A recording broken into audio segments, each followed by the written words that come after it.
In 1990, Thoroughbred owners Herb and Ellen Moelis read a magazine article written by Allaire duPont about the welfare of thoroughbreds at the conclusion of their racing careers. Unsettled by the article, Herb and Ellen reached out to Allaire and asked how they could help. We called Allaire, and Allaire, we said, we've got to do something about this, Mrs. duPont. Now, Allaire is the kind that she gets the snowball on top of the hill, and she gives it a shove, and it rolls down the hill. And that's what she did with us. Although we didn't have that much experience with horses, we had a lot of love for animals in general. And if we saw something that was a wrong, we would just jump in. And jump in they did. The trio came up with a new concept for a fundraiser where horses could help horses. Their concept, a stallion season auction, was held in December of 1990 in the Moelis home at Candyland Farm in Middletown, Delaware.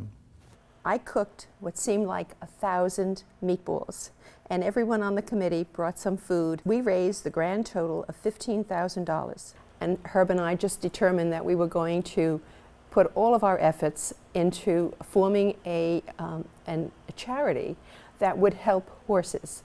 Hence, the birth of Thoroughbred Charities of America, known as TCA.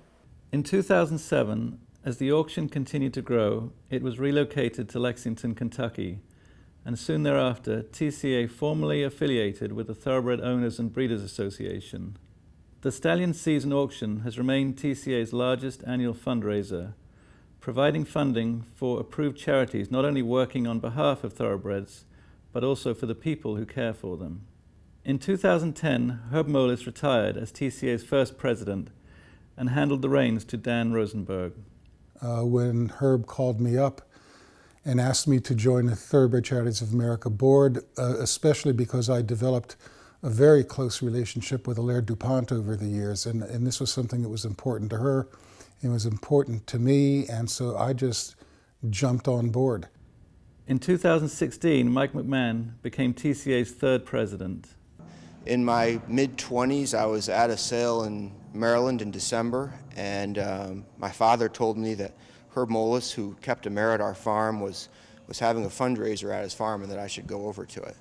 And so I drove over there to Delaware, to Herb and Ellen's farm, and learned about the TCA. When I got to a point in my career where I could take time away from my career to do things for the industry, that was one of the things that really I could do. Today, Thoroughbred Charities of America has distributed over $23 million to hundreds of approved charities that provide aftercare and incentive programs, equine-assisted therapy, and health and human service initiatives for backstretch and farm workers. Importantly, not only has TCA provided millions of dollars in grants, but it also began to change the conversation about thoroughbred aftercare. When we started, people weren't aware of the aftercare problem. And I think TCA brought that to the fore.